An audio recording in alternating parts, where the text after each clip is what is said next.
如果你係香港人諗緊買泰國樓咧，我想講其實好多人喺未正式買之前咧，方向已經錯咗。大家好啊，我係 Wingfield Chow，或者可以叫我子俊。咁今日咧，我想同大家講下香港人買泰國樓咧最容易犯嘅3個錯誤。咁我喺泰國地產都做咗差唔多10年，曼谷、布吉兩個市場我都有做。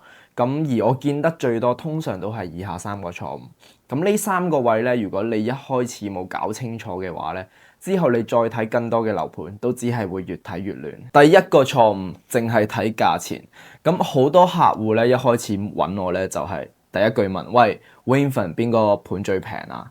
咁其實咧喺泰國買樓咧，最重要從來唔係淨係平，而反而係地段，因為地段咧會直接影響3樣嘢。OK，咁第一就係你住落方唔方便，租唔租得出，容唔容易轉手。OK。咁其實咧喺曼谷都唔少新盤，可能30萬、50萬港幣都其實已經買到㗎啦。咁表面上睇落係好吸引，但係咧問題個位置真係太偏，好多時候附近冇配套，交通唔方便，外國人又未必租，本地人又未必想住。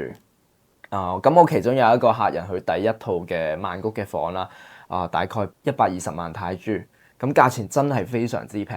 但係佢之後想轉售嘅話咧，基本上係冇市場嘅。OK，咁因為曼谷二手市場始終都係集中翻喺市中心同埋成熟嘅一啲地段啦。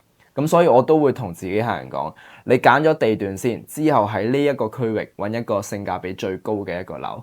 反而唔係一開始就淨係最平。第二個錯誤啊，係唔 check 開發商啦。咁泰國新盤樓花好吸引，OK，咁首期低，俾錢時間長，預計回報又靚。但係其實你有冇 check 過呢一個開發商嘅背景係點呢？咁佢哋之前嘅項目售後情況又係點呢？尤其係喺一啲曼谷以外嘅市場咧，係真係有開發商爛過尾，延遲交樓，甚至係捲款走人嘅一啲案例。反而你要問嘅問題係呢一個開發商佢之前究竟做過幾多個項目？佢有冇準時交樓嘅記錄？或者係呢一個項目有冇 EIA 嘅批文？或者建築許可係咪齊全 ？OK， 唔係話貴就一定好，但係一定要有 track record， 有透明度嘅開發商風險係低非常之多。如果你唔識 check 嘅話咧，絕對推介你去揾一個本地嘅律師去做一個 due diligence， 比你自己亂撞咧靠譜得多。第3個錯誤啊，淨係睇一手樓啊。咁其實泰國嘅二手市場咧係非常之大，但係好多海外嘅買家根本冇真正咁接觸過，因為市場上咧好多嘅 agent 主要都係買一手樓為主。咁始終一手樓嘅買賣流程比較簡單，咁文件比較直接，同埋開發商幫你處理好多嘢。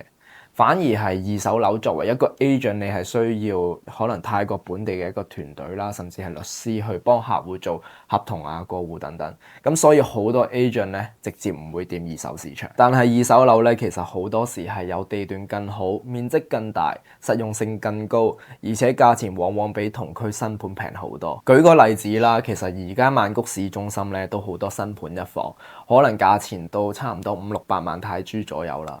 但係其實同一區我可以幫你揾到面積更加大、位置更加成熟，甚至係性價比更高嘅一啲二手樓。